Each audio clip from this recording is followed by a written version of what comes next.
It is the spring of 1220. On the borders of ancient Khorasan, a mother stands helplessly, watching as soldiers drag her 14-year-old daughter toward a long caravan of prisoners. The girl's name is Zaria. She does not cry out, nor does she attempt to resist. She has already learned that defiance only sharpens the cruelty of her captives. Her name is already recorded in the ledgers of the Mongol army. Her age, her height, even the shape of her body, noted with the cold precision of an empire that was learning to catalogue human lives as though they were inventory. What was being done to girls like Zaria was not random, nor simply the result of soldiers' desires. It was part of a far larger project, one that went beyond the conquest of lands. This was about control, not only of territory, but of generations yet unborn. The bodies of women were being transformed into tools of empire. Motherhood twisted into an instrument of politics.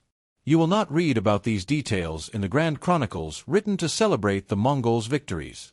Those accounts spoke of battles won, cities razed, rulers crushed. But hidden beneath those lines was another story, one that lived on not in parchment, but in bloodlines. Centuries later, genetic studies would reveal the staggering legacy of that policy. The unmistakable imprint of a system that turned reproduction into a weapon of state. The real strength of Genghis Khan was never just his battlefield genius. His power was measured in the legacy he engineered, one that reached into families, villages, and wombs. He built an empire not only with steel and fire, but with flesh. To understand how this dark system came into being, you must travel back before he was Genghis Khan, back to when he was only a poor boy named Taigdjan, born in 1162 among the harsh steppes of Mongolia. His tribe was weak, its survival constantly under threat from stronger, richer clans. Life was nothing but struggle, a perpetual fight for scraps. When Taigdjan was only 9, his father was murdered, likely poisoned by rival tribes. His mother, Hallan, was abandoned with her young children, left to fend for themselves on an unforgiving land. They ate roots, scavenged fish from rivers, gnawed on bark, whatever kept them alive. From this brutal childhood, Taigdjan absorbed a cruel lesson. In this world, there were only two kinds of people: those who took and those who were taken. At 16, tragedy struck again. His betrothed Berta was kidnapped by a rival clan. For months, Taigdjan searched for her. Each rumor he heard more agonizing than the last. She had been forced into another man's bed, violated, enslaved. When he finally reclaimed her, Bert was pregnant. No one ever knew whose child she carried, Taigdjan's or that of her captors. But in that moment, something hardened within him. He came to a cold realization. Women were not just spoils of war. They were the vessels of the future. And whoever controlled women controlled the future. From then on, Taigdjan's strategy grew sharper, more chilling. While rival tribes grieved their dead or destroyed themselves in despair after losing battles, Taigdjan paid attention to the ones who endured. It was the women they survived. They adapted. They gave birth. And their children grew up remembering who had taken their mothers. To Taigdjan, this was not a threat. It was an opportunity. If he could direct and regulate reproduction, he would not need to permanently occupy lands with soldiers. The conquered people themselves would generation by generation become Mongol. His empire would not just dominate the present. It would colonize the future. By the year 1206, when Taigdjan was crowned Genghis Khan, ruler of all the Mongol tribes, he had already shaped what his administrators would one day call the permanent sowing system. It was not theory, it was policy, and it had already begun. The first major trial of this system came in 1209 during the campaign against the Tanguts. The Mongols did not descend on cities as chaotic hordes as their enemies expected. They came with scribes, officials, and even physicians who specialized in women's bodies. Weeks before the main army arrived, spies had already infiltrated the cities, quietly conducting secret surveys. How many women? What were their ages? Their physical traits, their family lineages, all of it written down on scrolls with chilling thoroughness. These would become the first industrial-scale records of systematic sexual enslavement in history. When the Tangut cities finally fell, The Mongols divided the population with merciless efficiency. The men were either executed or enslaved for labor. The women were classified. Category 1, ages 14 to 30, deemed prime for childbearing. Category 2, ages 31 to 40, women who had already proven fertile. Category 3, girls under 14, women over 40, the ill, the weak. The first two categories were marked with ink on their wrists and sent into caravans that followed the army. The third category simply vanished. These caravans were unlike anything the world had seen before. They were rolling cages designed not for goods but for people, organized with compartments like breeding stalls. One section for newly captured women, another for those confirmed pregnant, another for those who had just given birth, and those who were deemed incapable of further childbearing were quietly eliminated. The system was horrifying not only for its cruelty but for its organization. Mongol physicians used herbs to stimulate ovulation, diets to enhance fertility, and even rudimentary surgeries to fix reproductive problems. Women were no longer seen as human beings, but as breeding stock, carefully maintained to maximize output. The empire kept records of conception rates, successful births, and reproductive efficiency per unit. What makes it most disturbing is not only what happened to these women, but how coldly it was tracked, tabulated, and filed away. And this was only the beginning. Because as the empire expanded, this system expanded with it. And what began in the Tangut cities would spread across Asia, leaving behind not just shattered families, but entire populations reshaped by force. Every assault was noted, every pregnancy carefully logged, every birth classified by officials who decided whether a child would be raised as Mongol or erased from existence. The Mongol administrators had devised a system of numbers tattooed on the wrists of women. Those markings recorded their identity, origin, reproductive record, and estimated value. A name was no longer necessary. From the moment of capture, each woman ceased to be a person. She became a number, a piece of data in an empire that had reduced human identity to administrative code. Some women fought to keep fragments of themselves alive. A few whispered their true names to their children, hoping that someone somewhere might remember. Others cut scars into their own flesh, crude memorials etched into skin to say, "I existed. I was more than this." But the machinery was relentless. Within a single generation, tens of thousands of women had become shadows of their former selves, stripped of name, voice, and lineage. By the year 1211, when Genghis Khan set his sights on the mighty Jin Empire, the system was no longer an experiment. It was perfected. The Mongols did not merely conquer territory. They conquered wombs. Chinese records from the campaign are chilling. In one city alone, Chengdu, more than 40,000 women of childbearing age were seized. Accounts describe over 100,000 women divided into specialized caravans that stretched for miles behind the advancing armies. No longer were women abducted in isolated acts of war.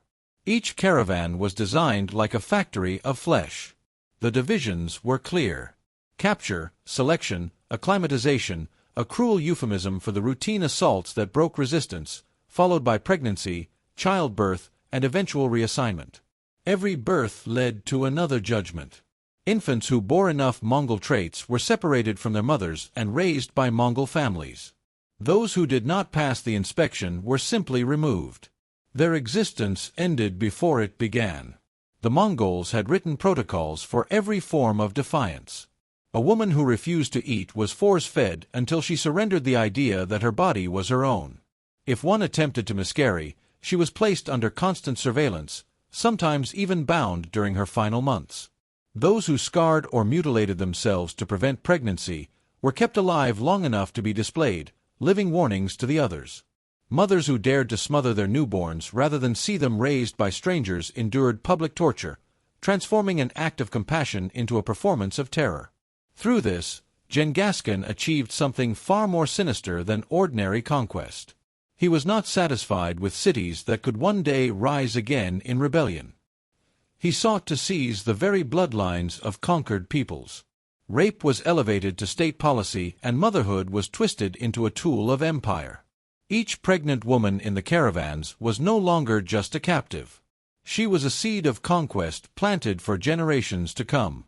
Chinese and Persian archives preserve fragments of these records, and what they reveal is staggering. By 1220, the caravans contained over 200,000 women spread along routes stretching from Mongolia all the way to Eastern Europe. A vast logistical web existed solely for their transport and management.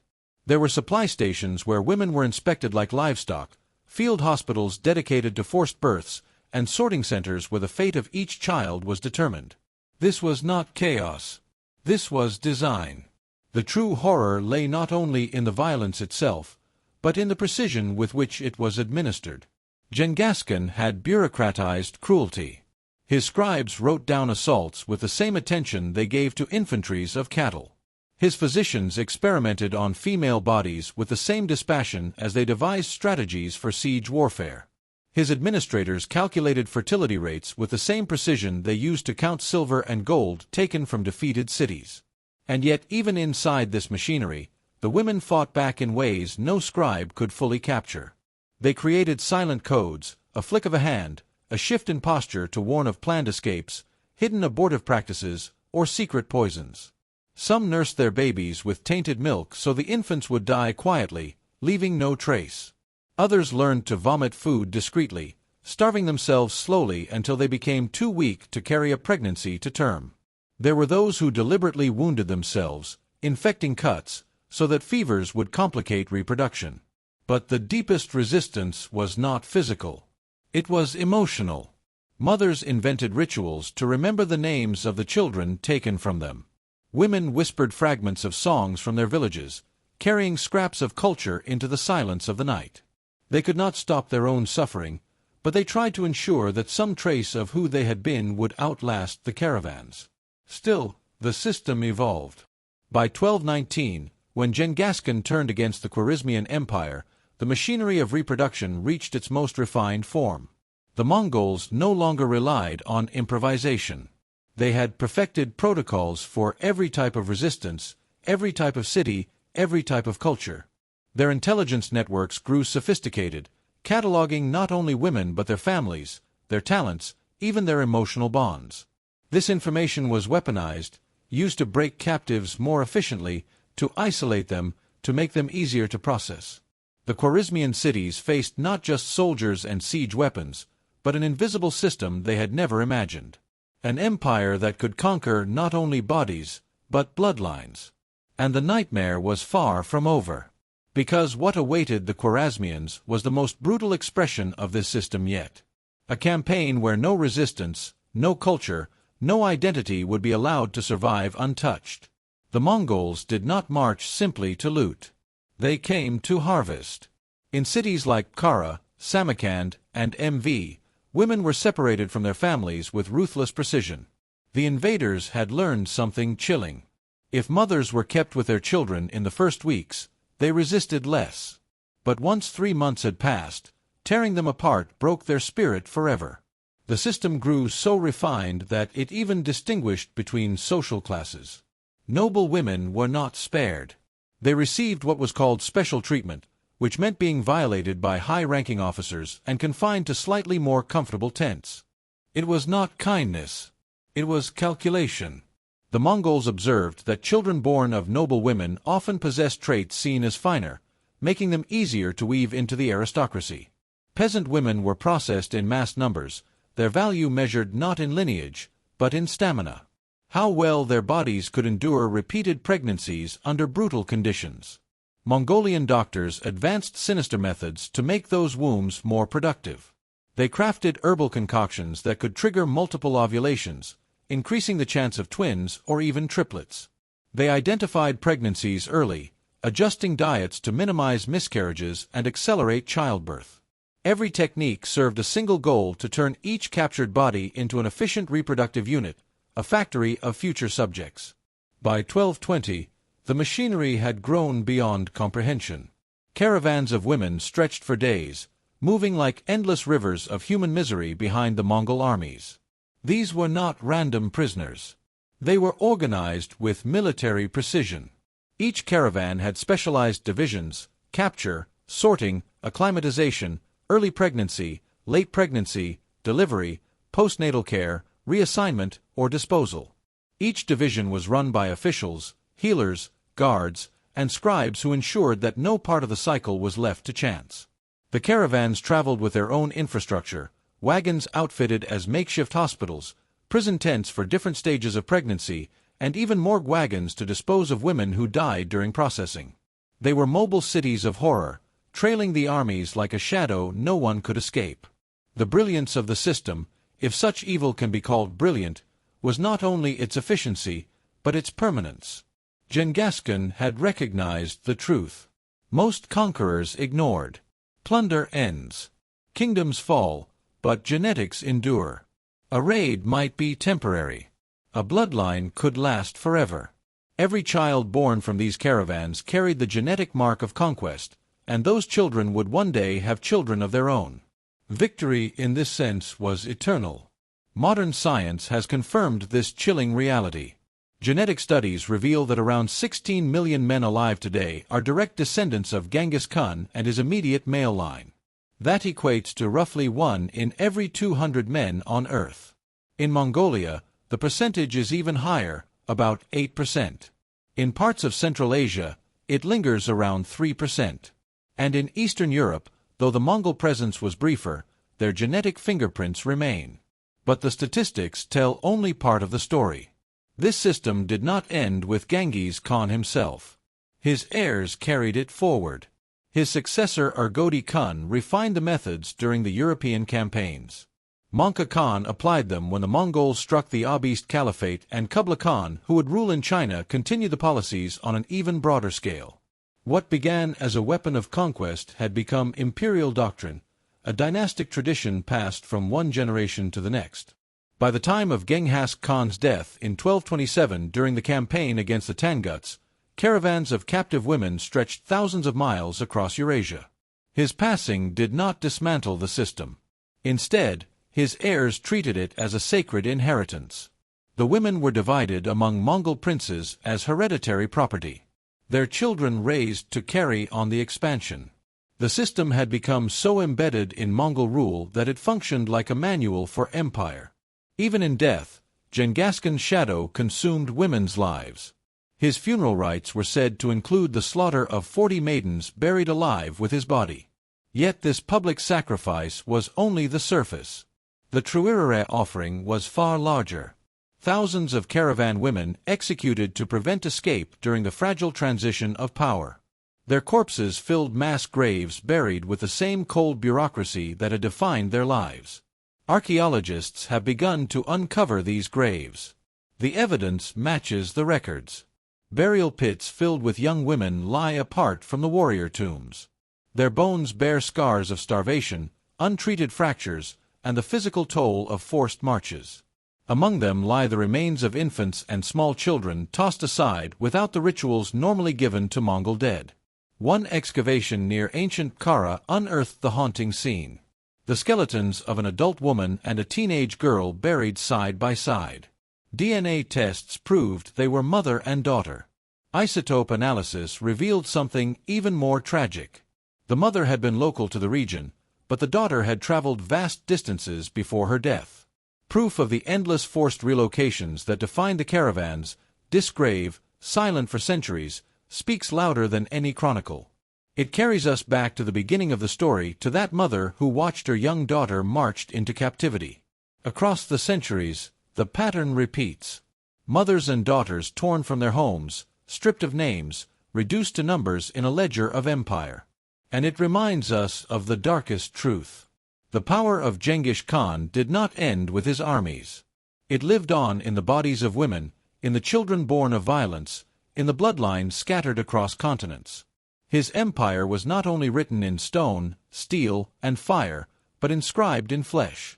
That is why his legacy is still with us. Not only in history books, not only in monuments, but in the very DNA of millions alive today. What Genghis Khan did to enemy wives was not just a crime of his time. It was a conquest of generations. One that still haunts the living world.